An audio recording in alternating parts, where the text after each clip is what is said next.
I'll start off with actually, this is an old Latin hymn that was written in the 7th century, and found the lyrics and just loved them, so put them to a modern tune and added a chorus.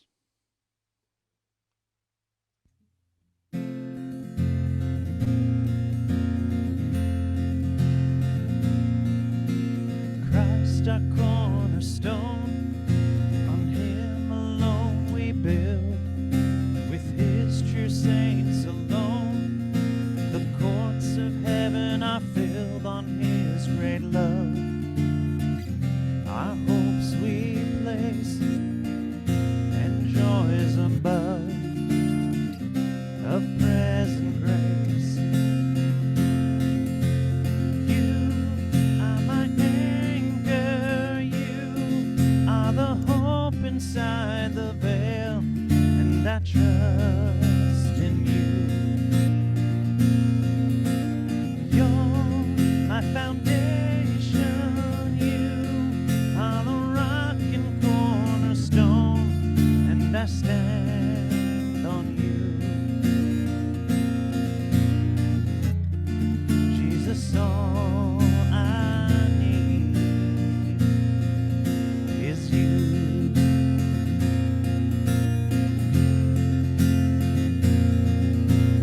Then with songs of praise, these hallowed chords shall ring.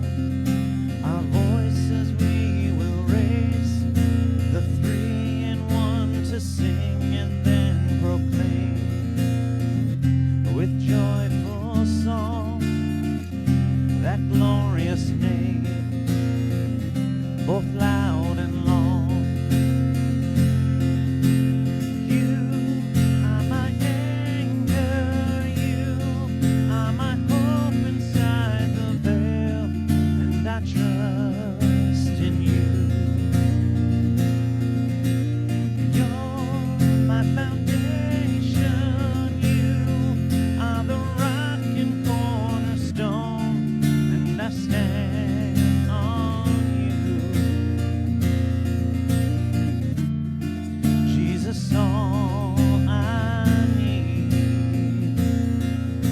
is you.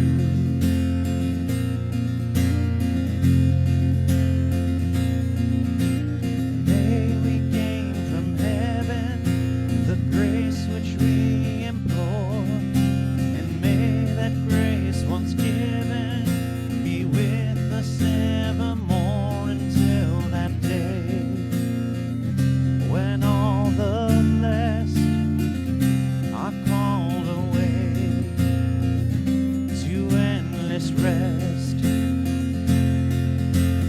You are my anchor, you are my hope inside the veil, and I trust in you. You're my foundation, you are the rock and cornerstone, and I stand on you.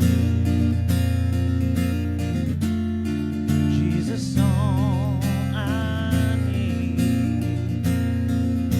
is you.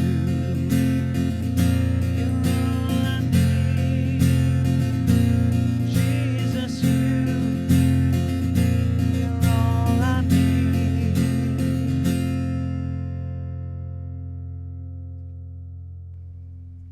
Awesome. Thank you. Apologize, my guitar seems really loud to me. I apologize if it's drowning things out. I'll do one. It's off the first EP album I released a couple years ago. It's called Worthy of All Praise.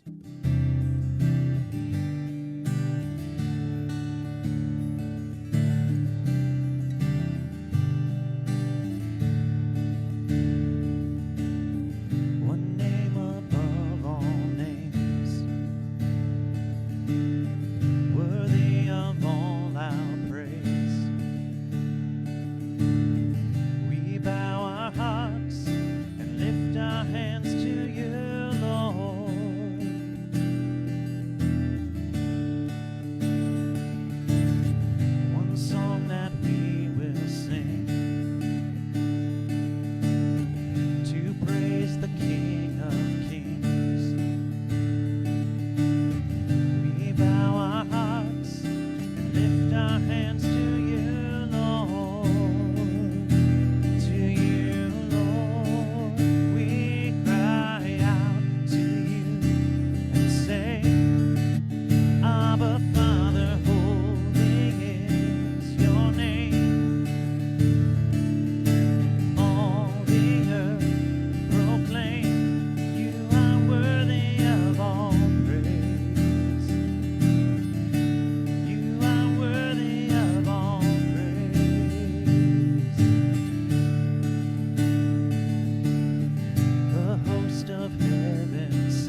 Do another off my new project. This is based off Psalm 139, and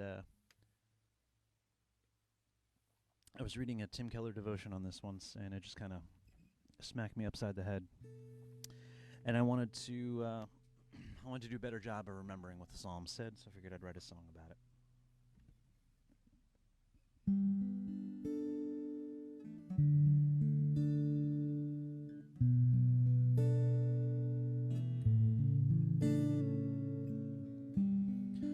Lord, you know me.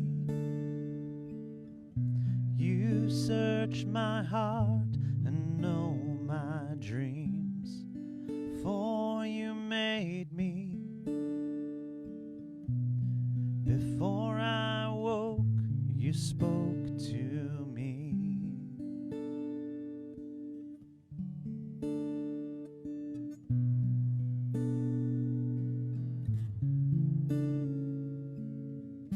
You go before me, your hand of blessing on my head. You pursue me, you come behind to hem me in. Lord, I praise you, for I'm marvelously made, because you made me, and your works are wonderful.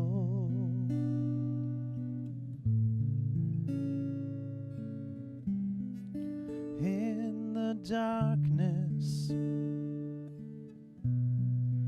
when my fear is closing in, you surround me. You're the light that's shining in. Lord, I praise you, for I'm marvelously made, because you made me, and your works are wonderful. Lord, I praise you, for I'm marvelously made, because you made me, and your works are wonderful.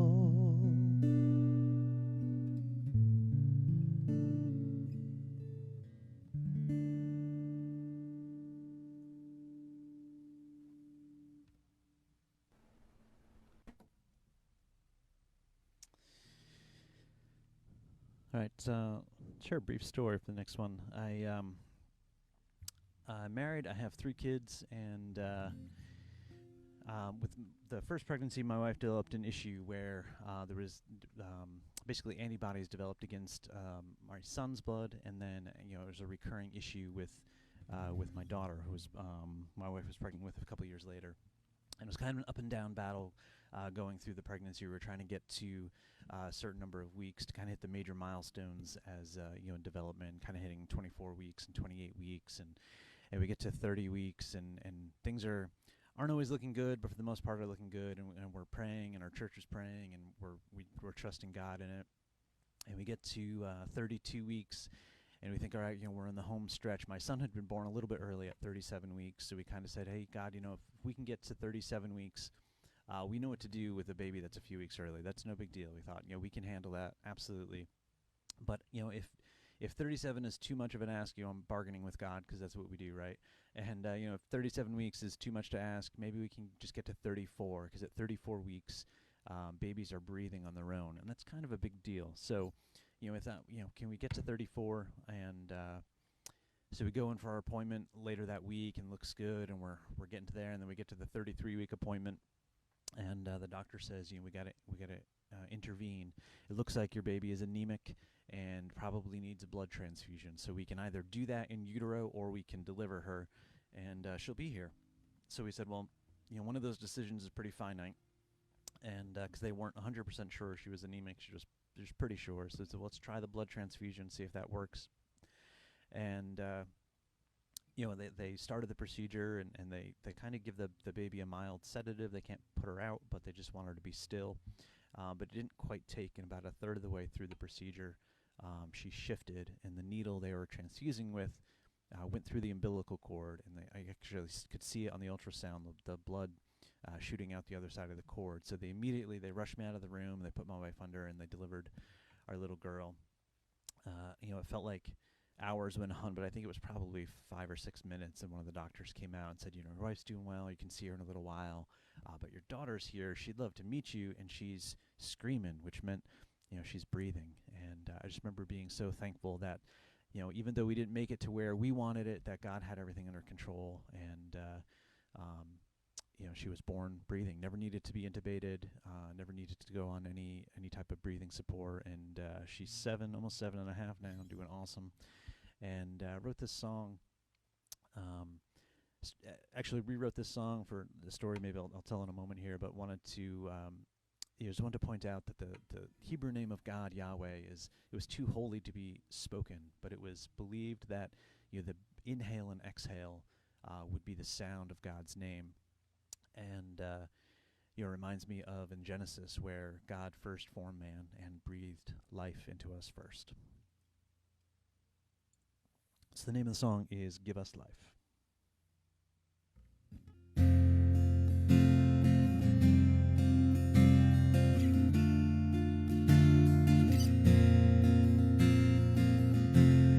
Creator and Lord, our God most high, from the vast expanse you made day and night. You formed the earth in your infinite plan. From the dust of the ground you created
Yahweh, Yahweh.